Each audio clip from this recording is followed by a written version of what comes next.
Welcome to everybody to today's episode of Under the Pine Trees with Joy Green and Carol Shepherdson. Hey, well, welcome everyone. We're so happy that you could join us today for Under the Pine Trees. This session is all about compassion for others and how to tangibly express that through our creative abilities, whether it be knitting, crocheting, quilting, weaving, card making, painting, etc. For those of you who don't know us, this is Carol Shepherdson and I'm Joy Green. We are both members of the Ottawa Congregation of Community of Christ. Carol and I have been involved in a small weekly knitting group of friends for about 20 years. About 5 years ago, we decided that rather than just knit for ourselves and our loved ones, we should put our skills to use in other ways.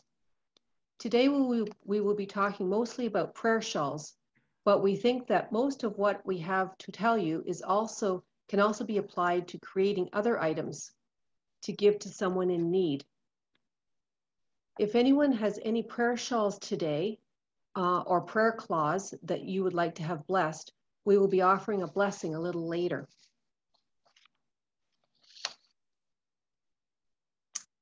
So I'm going to jump right in now to an explanation of what prayer shawls are. And I'll apologize now because I have to read it and I have to look down at a different device here. So you'll be kind of looking at the top of my head. I got a bunch of this information off a couple of different websites that are all about prayer shawls and how they began, and the whole ministry is practically worldwide at this point, apparently. So we're just a small part of that, but we think we're doing our own small little bit to something that's wonderful. So it makes us feel really good. So care and compassion for others and the love of knitting and crocheting have been combined into a prayerful ministry and a spiritual practice which reaches out to those in need of comfort and solace, as well as in celebration and joy. Many blessings are prayed into every stitch, with both the maker and the recipient feeling the unconditional embrace of a sheltering, mothering God. Prayer shawl, peace shawl, comfort shawl, mantle, whatever name you give them, they serve the same purpose. These are a wearable hug, crafted with love and intent from maker to recipient. Whether it be personal words, a verse, a song, a prayer, a mantra, or something else, it is these thoughts imbued in the shawl with each stitch that make them what they are. There's a common misconception that prayer shawls are not meant for happy and positive events. We tend to think of them only for someone that's lost a loved one or someone that's been sick. But they can be used as much as a celebration of life as they can of loss. Any instance where the crafter is thinking of someone.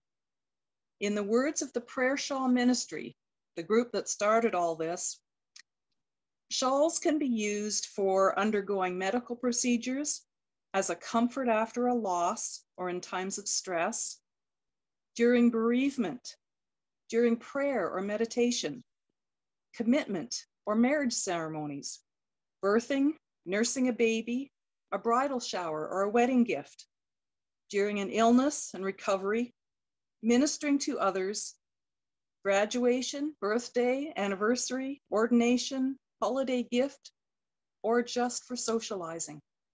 Lots of things in there that I had never thought of, so I'm glad I found this.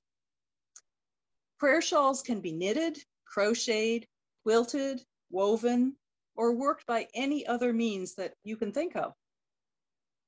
They may be adorned with beads, baubles, charms, shells, fringe, again, anything you can think of to add to them. Or they can just be left plain and understated. They can be shocking pink or a more subdued tan, or anything in between. In the instance of these shawls, the product is a physical representation of the process. That process is a journey through thought and intent. When creating a prayer shawl, the individual making it begins with the recipient in mind. Usually, I'll talk about the rest in a minute. That person is held in the crafter's thoughts and prayers. When creating a prayer shawl, the individual makes it with a recipient in mind. This person is held in the crafter's thoughts and prayers from beginning to end. Then, whenever the recipient wears the shawl, they have a tangible reminder of the care and prayers directed their way. The process of making a prayer shawl is as much of a blessing for the maker as the finished shawl is for the recipient. We'll have a few people talking a little bit about that in a bit too. So once the prayer shawl is complete, it needs to be blessed. We'll have an example of that later, but Pat Lewis, who I think is maybe on, I haven't checked yet, but she was going to be with us today. She offers a prayer shawl ministry gathering once a month via Zoom. And she's been doing this for quite some time now, before most of us got into Zoom, actually. So it's been wonderful.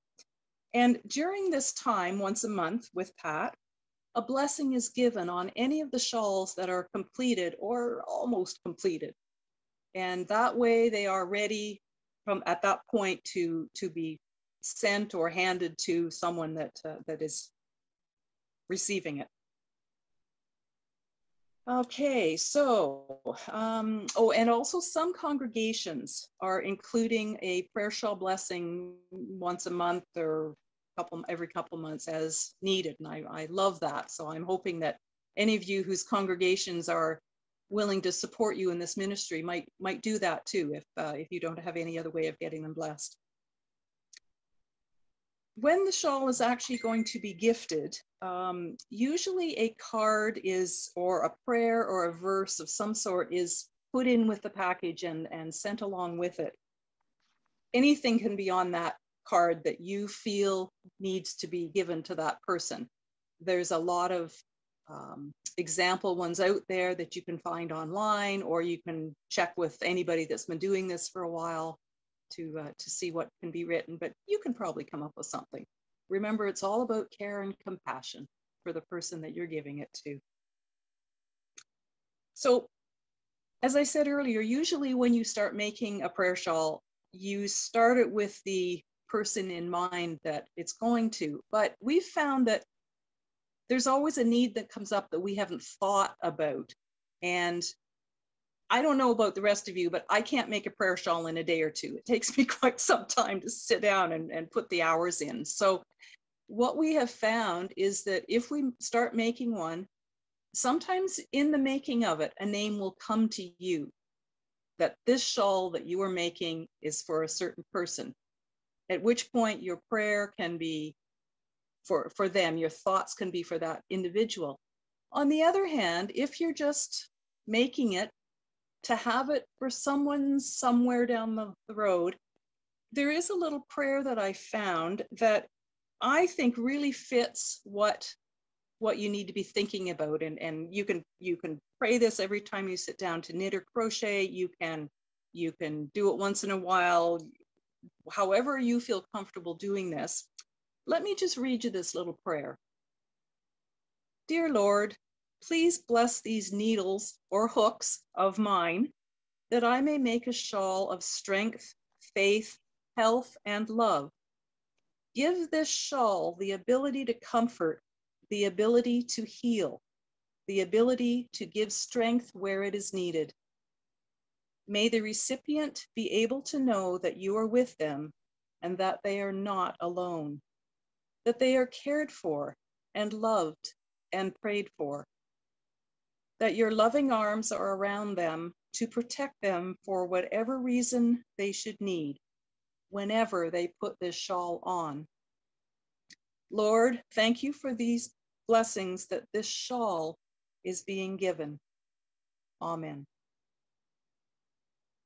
So to me, that kind of covers it all in a way, so that prayer and your thoughts and your wishes for the person who eventually receives the shawl it's already all in there. It's in every stitch if you're thinking those things as you work. So Joy and I would like to say, any of you that have joined us today who have never even thought about doing this ministry before, or maybe you're just now thinking about it, we would love to have you join in, and we are here to support you. A little later on, we're going to put a screenshot up with our email addresses. We have a couple of, sorry, losing my words. We have a couple of links to show you where there's some examples, some patterns, free patterns for you. It's a good thing to have to get you started. So as I said earlier, shawls can be any color, they can be any pattern, they can be plain and simple, they can be really, lacy, fancy, ornate, whatever you as the maker are comfortable making. And really anything goes, because it's the thought that counts, right? It's not that it has to be some work of art, because some of us aren't capable of that, myself included, trust me. So there's many patterns available in books, on the internet, on Ravelry. I don't know if everybody knows about Ravelry, but those of us who knit and crochet certainly do, I think. There's, again, no hard and fast rules about the size of it or the texture of the yarn or the size of the yarn or anything. You just use your imagination and whatever yarn you have, and you enjoy the process. Thank you, Carol. There's lots of other ways that we can use our talents to give our time, our creative abilities. Things like, and I know that there's quite a few people that do this, knitting or crocheting little hats for preemie babies to send to hospitals. There's been a group for many years, I forget who it was who was running it, making pneumonia vests to send to Honduras and different places. Creating greeting cards. Greeting cards is a wonderful way to express, to give to somebody for various reasons. Spiritual paintings. I know Barb does spiritual paintings, and she has been very generous. She's made some spiritual paintings and turned them into cards. She's donated them to us so that we can give them along with a shawl. There's friendship bracelets. Does anyone, if you can use your, at the bottom, if you click on reactions, there's a little hand. Does anyone have any other ways that you can use your creative talents? Barb. Over the years, I've made gnomes, and I found they were very expensive to mail, so I gave them to people from my coffee and conversation group, and also to a lot of seniors. We have a lot of seniors that live in Richmond, and I know them from rural Ottawa South Support Service, where we'd have lunch or activities together. Another thing that I've done is chocolate bar snowmen. They were so much fun to make, and they were all individual because I can't make anything the same. And I could mail those out because they didn't cost an arm and a leg. Another thing that I've made over the years, now I've got to bless all this stuff from now on, right? And terracotta penguins. They're the cutest things, and I just can't stop. And as you said in prayer shawls, it brings healing to you as well. And last fall was really tough on all of us because we were in lockdown, and it gave me something to do and some way to be creative. So I think I made, between the chocolate bars, I think there was 29, and I think with the gnomes there was 40. So my hands were busy, and then after Christmas I was wondering what to do. So I made a lot of puzzles. Oh, I'll show you one I'd like to show you. You made lots of puzzles. That's interesting. And then I've passed them around and around and around, and then I put them on the puzzle site in Richmond. And that's a ministry as well. I don't know, can you see that? Okay, I'd like to share a story about this. One morning, well, I'll put it down now. One morning I woke up and I had 4 names on my mind, and I was to make cards and pictures, and each of them were suffering from something that could have been life-threatening. And Donna McGowan had cancer, and I'm not sure how long ago that was. And so every year she posts it on Facebook that she received it from me, and the card and the painting matches, and she has it by handy at all times. One of the ladies, I can't remember her name, in Ottawa, they moved down to the Maritimes, and she died of cancer. And so it was a blessing when she received hers.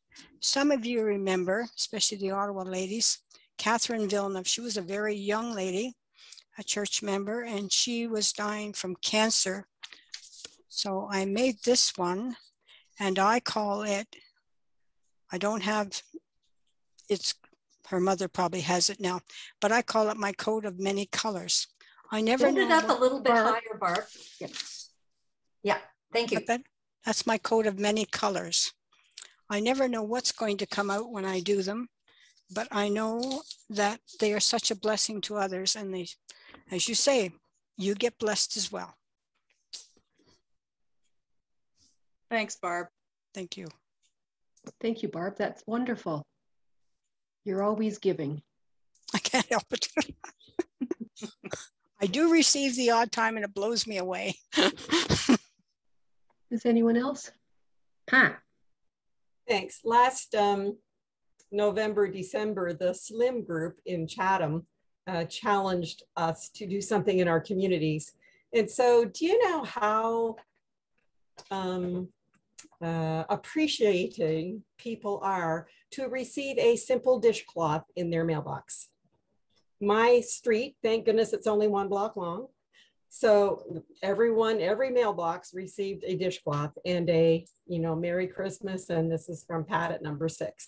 Some of those people I hadn't met yet. So it was really quite neat. And even now, what is this, August now, I'm still getting the occasional response from someone walking their dog along saying, and I love that dishcloth you gave me, and I couldn't believe it. And I did give one. There's 2 young couples who just moved onto the street, and I've given each of them a dishcloth. And the one as she was walking by, I said, hold on a second, I have something for you, I have a gift. And she kind of went, right, you have a gift? So I ran in, it wasn't too far because I had intended to get it to her, took it out, and as I was approaching her, she said to me, oh my goodness, is that a dishcloth? My grandmother used to give them to me. I love them. She's gone now, and I have no idea where to get them. And I pointed to my house and I said, well, see that house? That's where you get them. So she was overjoyed that she was gifted with a dishcloth, simple dishcloth that brought the beautiful feelings from her grandma to her. So you just never know how beneficial just a simple little gift like that can be. Absolutely. Thank you, Pat. It's so true. It's so true how simple something can be, and it doesn't seem like much to you, but it does mean a lot to somebody else. Penelope, if you have sound now, would you be willing to tell us a little bit about the preemie caps that you and your group make? The preemie hat business is gone. We're not doing them anymore because of COVID. I think that's when they stopped accepting them at the hospital. But I want to tell you how we all got started doing them.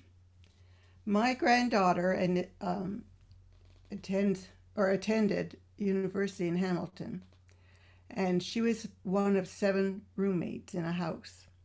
And one of the girls from her school, one of the roommates, decided to start knitting preemie hats.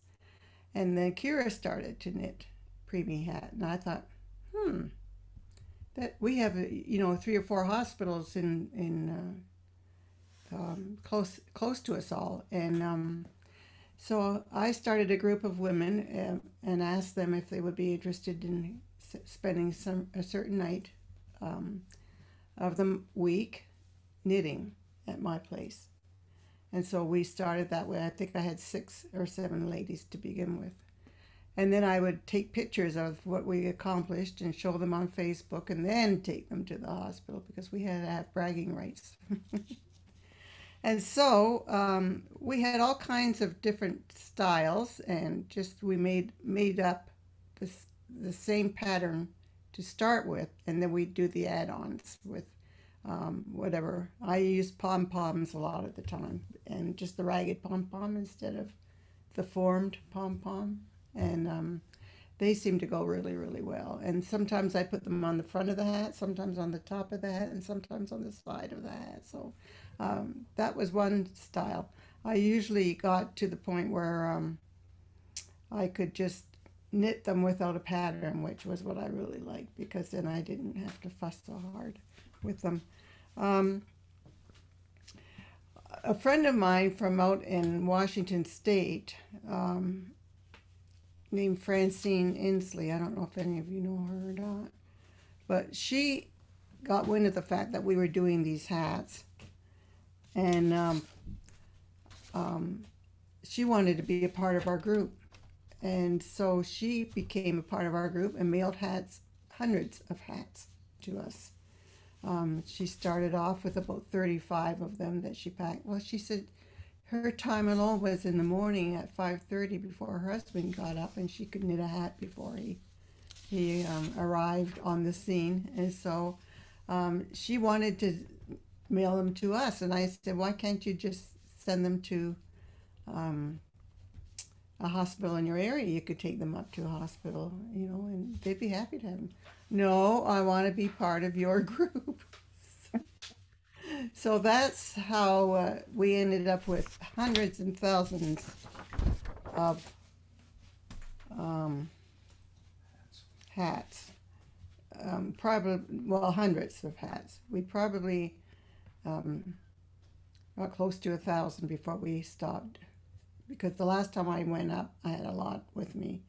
And she said, no, we're not taking them anymore. So then a friend of mine is a NICU nurse in the Children's Mercy Hospital, so I pawned them off on her to take up. But Children's Mercy, I don't know if your special hospitals where you are for kids, end up getting a lot of donations and a lot of gifts of different kinds. So. But they loved having the hats, and we loved making them. But now my goal is to start on scarves for kids at schools who'd come with in the middle of winter with no scarf, no hat, no mitts. So scarves are easy too because it's just the same pattern and they're just certain lengths. So I like to knit easy things. But anyway, that's the story of our little knitting group. I just talked to my friend the other day to see if she thought she's recently retired, and so I thought we could have a group of retired women in the afternoons once a week or twice a month starting to knit again, and so I don't know, that's where we were. So I have to get started again. I'm coloring adult coloring books now, and that's been my big thing during the pandemic. And yay, Canada, you've opened your borders. We're so happy. I'll show you one picture. Toward that. Oh, yeah. Back up. Oh, that's. And that's a pattern I used a lot. But I made the top closed and then I put pom-poms on them. It's really nice. And you can get them done in a couple of hours. They don't take long at all. They're so tiny. So that's my thing. Was my thing. Might start again. Right now we're doing, you want me to stop talking now? Oh, go ahead. The congregation started a blessing box. Have you heard of the blessing boxes? No. Well, what we started was having a box built, and we have it outside of the congregation on a post down by the driveway, as at the entrance into the driveway. And it holds different kinds of foods that we've donated. And then people can come and take what they need and leave what they can.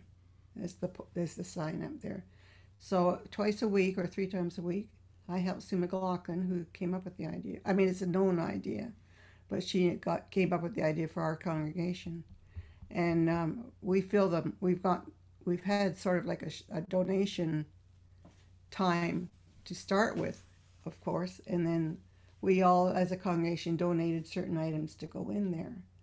And then we started filling the box, and we noticed that other people outside of the congregation are filling the box as well.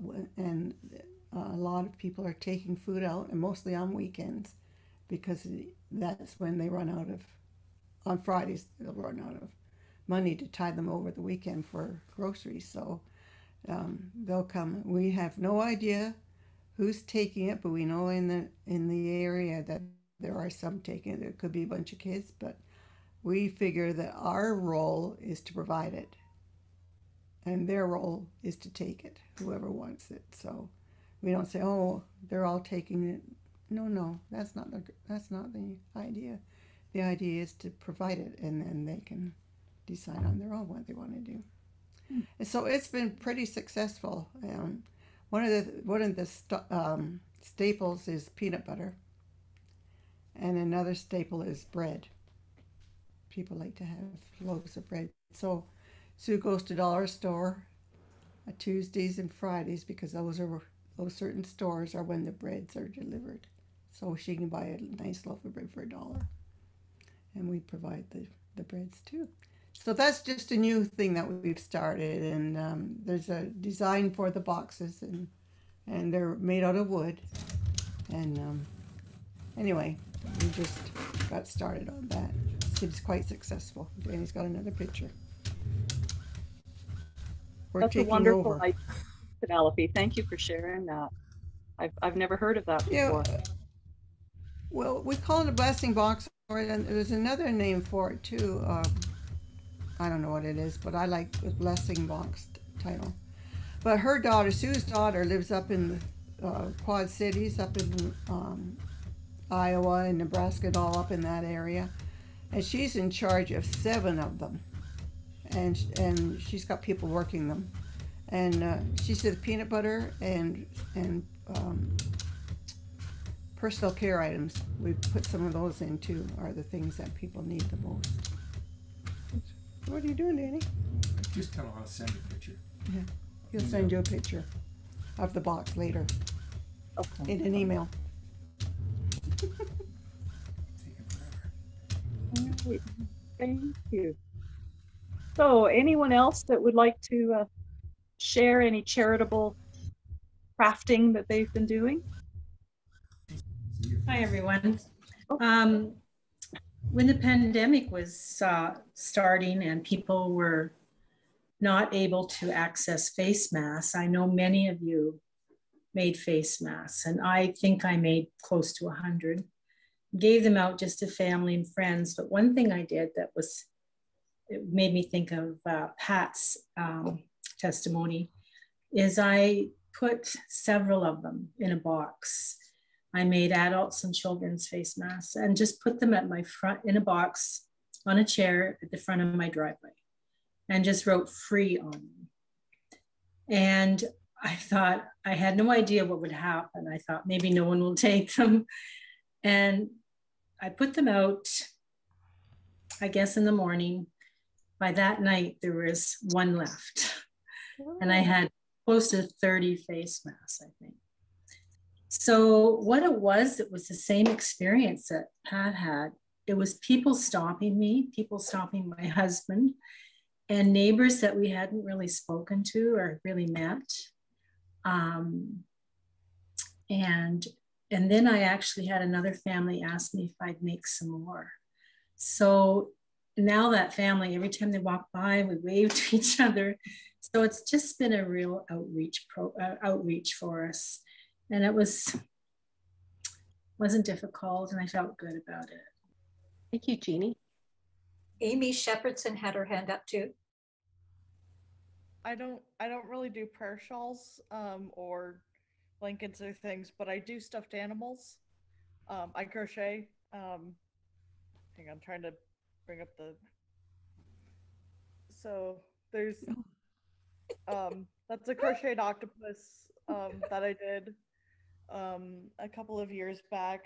I did a hang on, an elephant for one of my nieces, and Cute. they're about like 2 feet wide. You know, something big, squishable, long, squishable, huggable. My nieces live really far away. My sister lives in Rhode Island, and my brother lives down in New Orleans.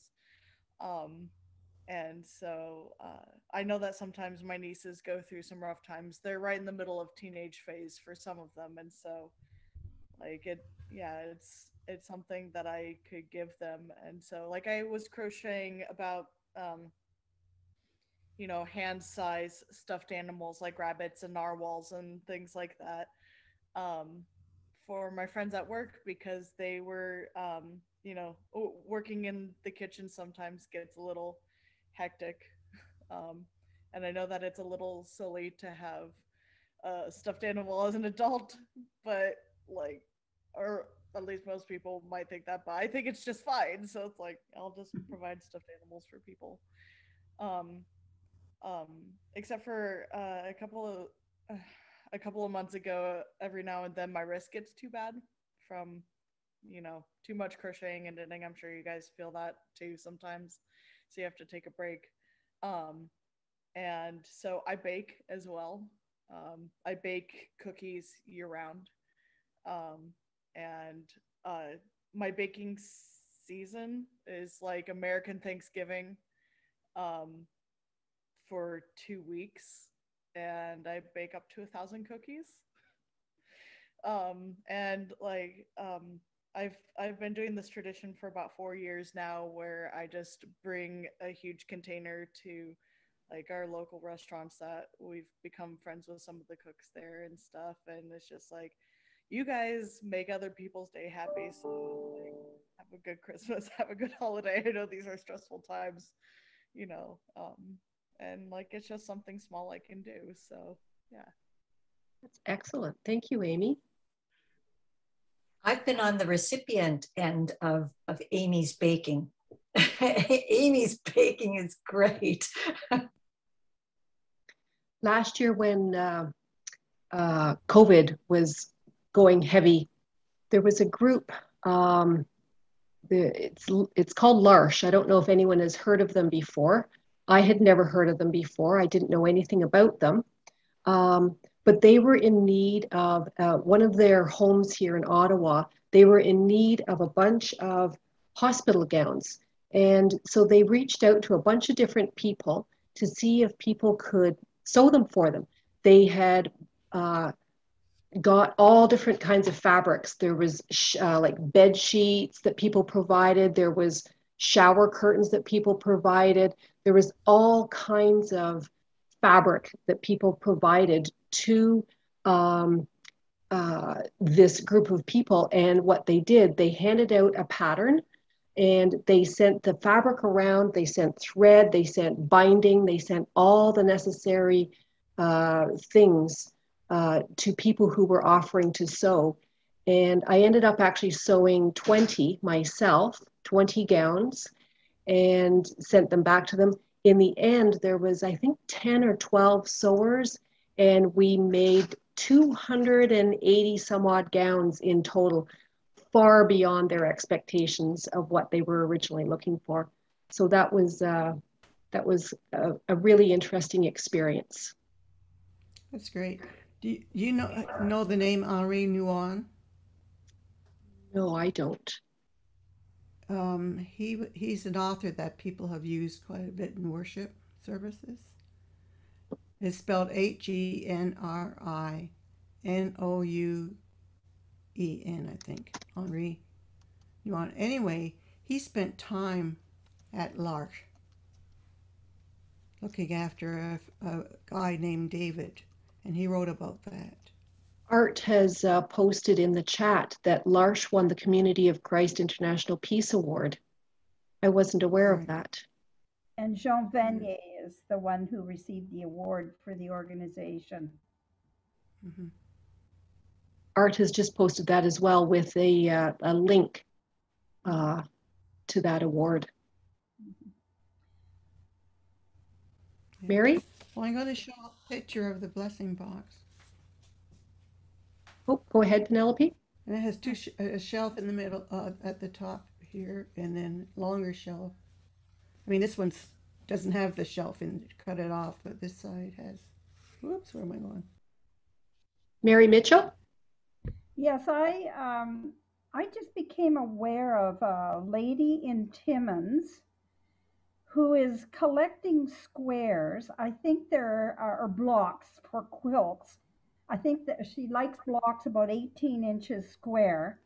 And she is making quilts for Indigenous families who are grieving the loss of their children, you know, through the whole residential school situation. And I have some quilt tops, would be for like a single bed.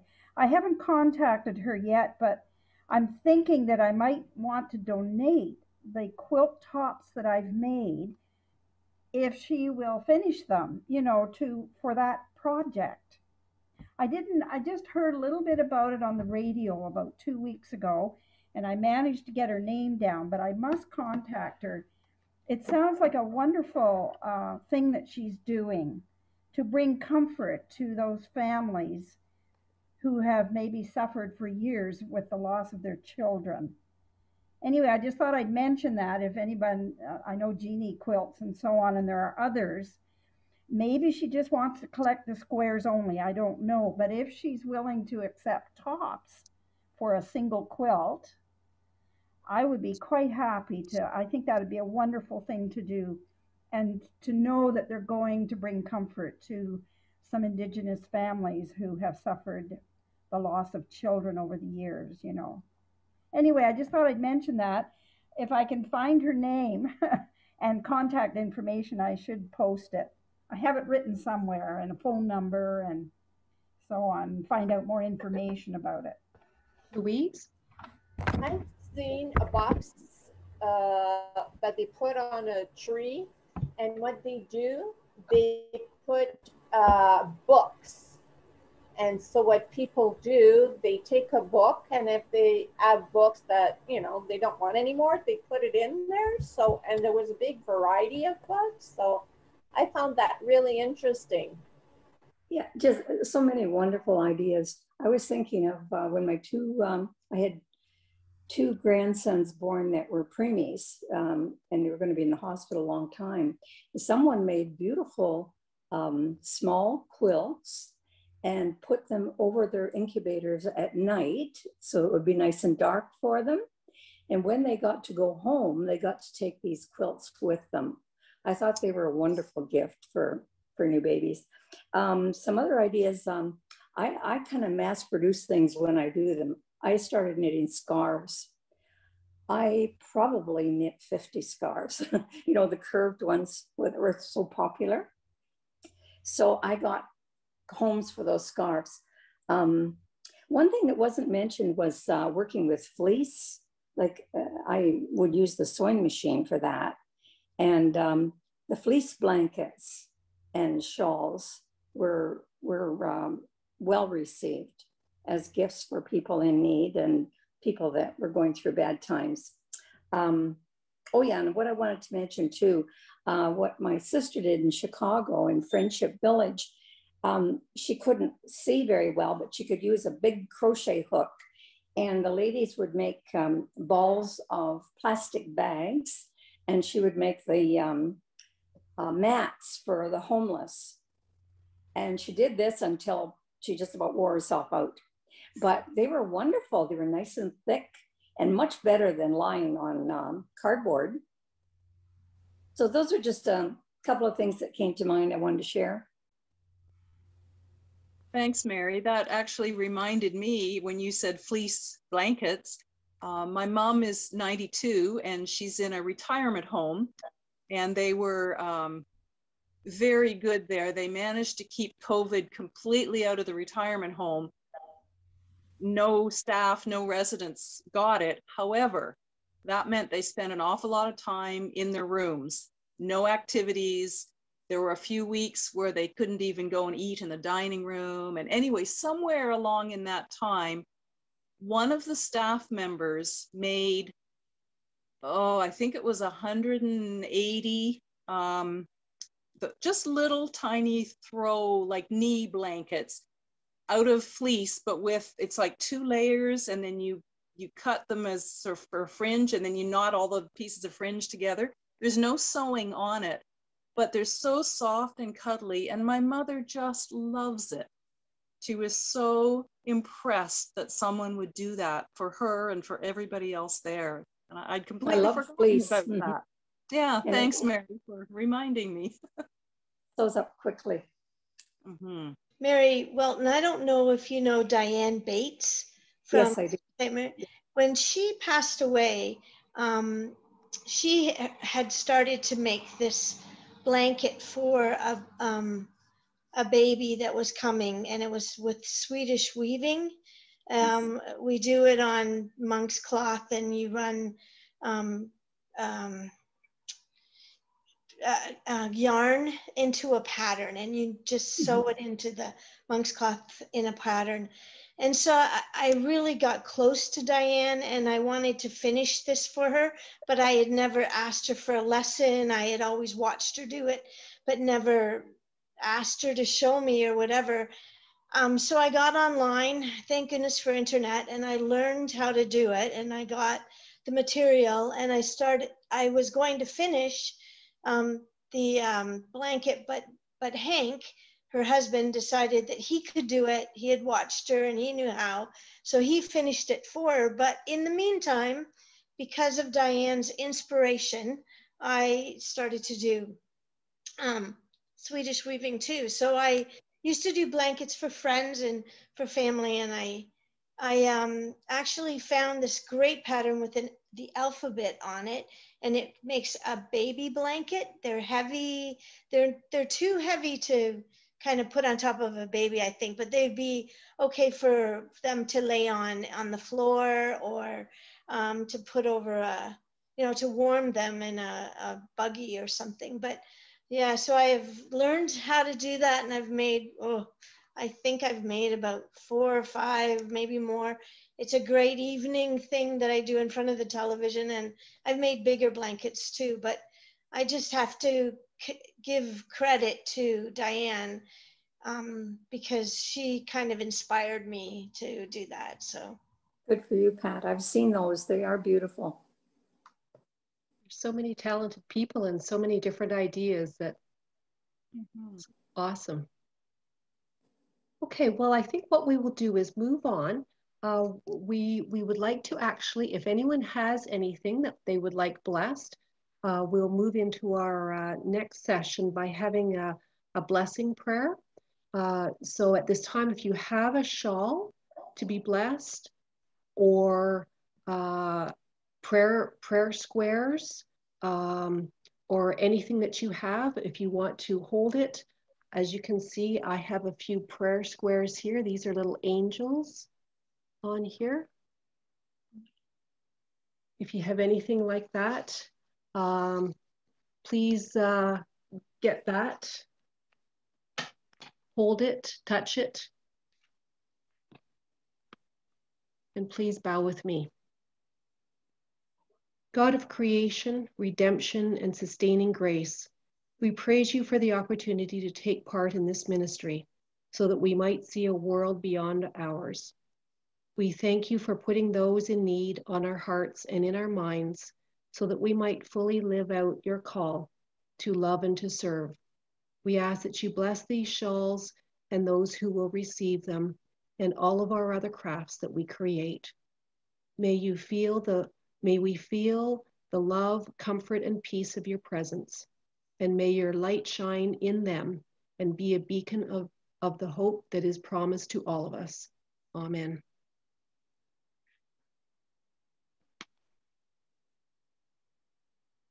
Thanks, Joy.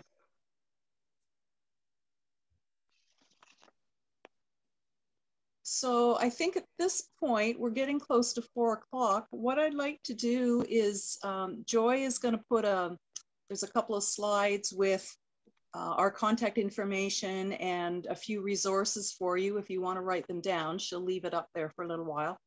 And while you're looking at that and writing them down, does anybody have any questions for us or for anybody who's been speaking today about any of their crafts or specifically about prayer shawls or how you get into this?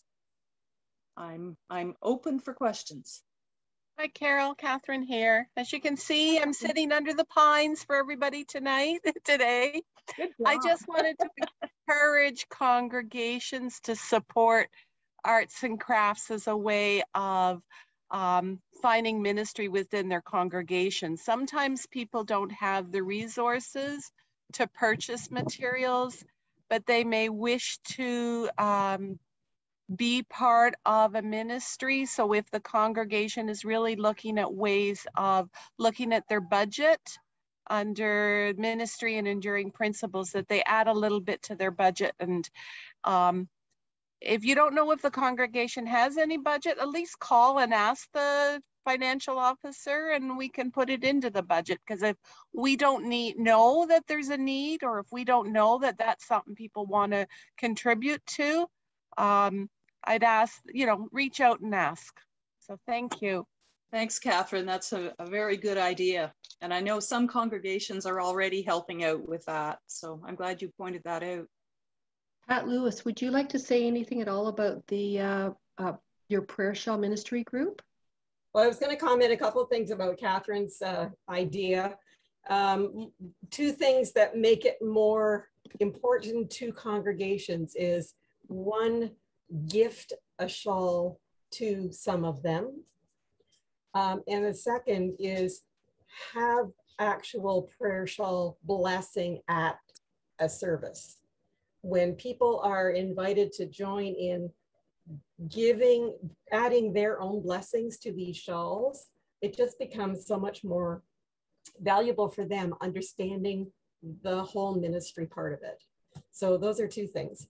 As far as the opportunity we have developed on Zoom is we have monthly Zoom meetings, usually the 3rd Tuesday evening of a month, where we gather as co-creators in making these shawls and share testimonies, share challenges with patterns and material, share good buys of where you can get a good deal on some material, and just generally just really great support for one another, especially since none of us live in the same location. We're all spread over Ontario. We've occasionally have some people join us from BC. We've had a few people from the States join us, and it's quite neat to get the perspective from a whole different area. And I have my granddaughter here who's listening. So that's, it's all I need. When Joy put our contact information, if you want to join that group or even just get on the invitation list, all I need is your email address. And then I can put you on the list to get the Zoom invitation. So you'd be welcome. Thanks, Pat. And thank you, everybody. I finished my little shawl today. So this is one of the ones for the babies. I'm going to give to Nadine's breastfeeding clinic, and they can wrap a baby in while they're breastfeeding. So another small project for those leftover wool. Thank you, Catherine. Here's one of those bright pink ones. It is very bright. But it's for somebody. I have no idea who it is for, but someone will think that that's the one for them. Joy, did you want to quickly mention your friends group and the little pocket prayer shawl things you made? So a friend of mine is a part of an organization that helps women who have been in the sex trade who are desperately trying to get out. In most cases, they were lured in. In most cases, they were lured in when they were extremely young. And it's an awesome organization. So I have been making, I don't know if you can see it, I can't see my screen right now. I have been making little pocket squares. They're angels. And so far I've given her 24 of them, I think. And I have another 20 here or so that I've made again. They're just made out of leftover scrap yarn. They're in multiple colors. I have purple, I have red ones, I have green ones, blue ones, white ones, all kinds of colors. And I know the joy that it brings to me to make these, to give to people. And it gives them the thought that somebody actually cares about them. And that's what it does for these ladies. Joy, can you and Carol talk about Get Her Done Day? Sure. Get Her Done Day, I believe, was the brainchild of Wanda White in our congregation.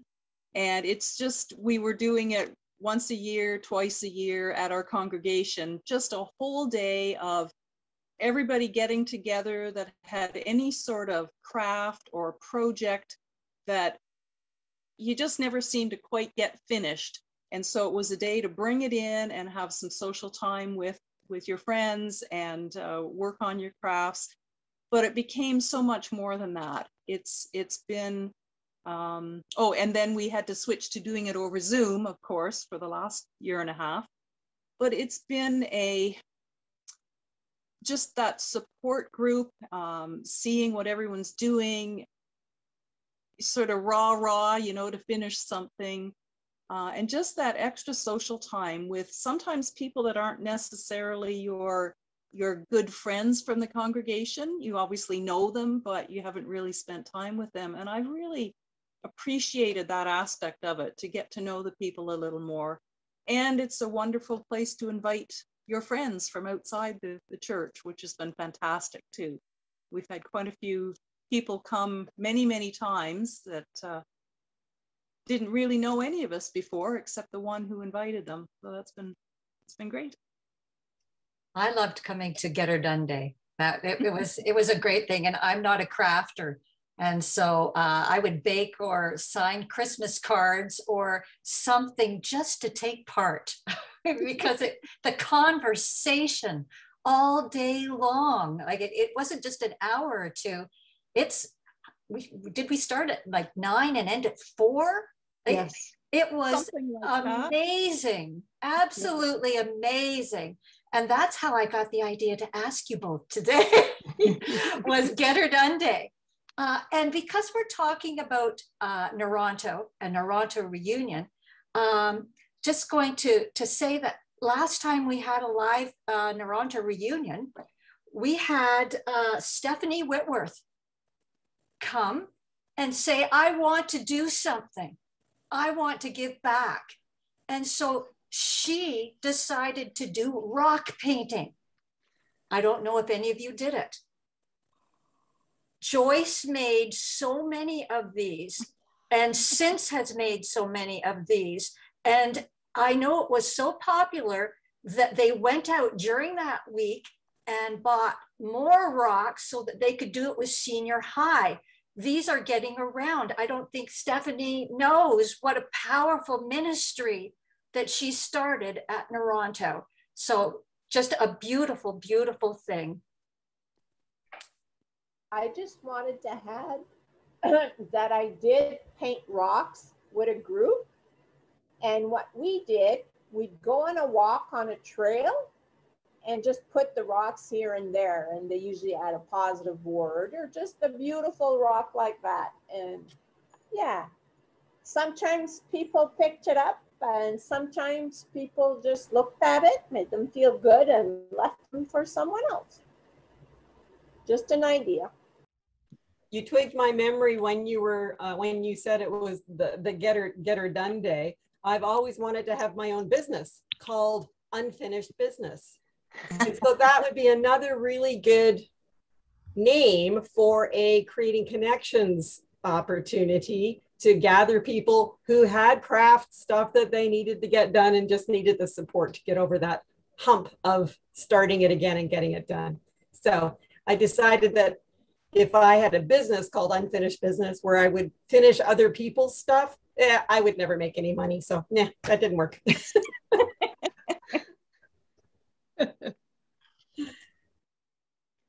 Thank you for sharing the rock idea. During this past year, as I've been walking the dog around the neighborhood, there have been so many young people, I will say, because I don't know how old they are, have been painting rocks, putting words of encouragement on the rocks, putting them out on the sidewalks. I have so much enjoyed that. It has been so refreshing to see that. I'd like to thank Joy and Carol for a very interesting and informative session today. And I thank everybody for joining us under the pine trees. Thanks everybody for joining us. Bye. Thank you, everyone. Bye-bye. Bye. Bye. Thanks, Joy. Thanks, Thank Carol. you.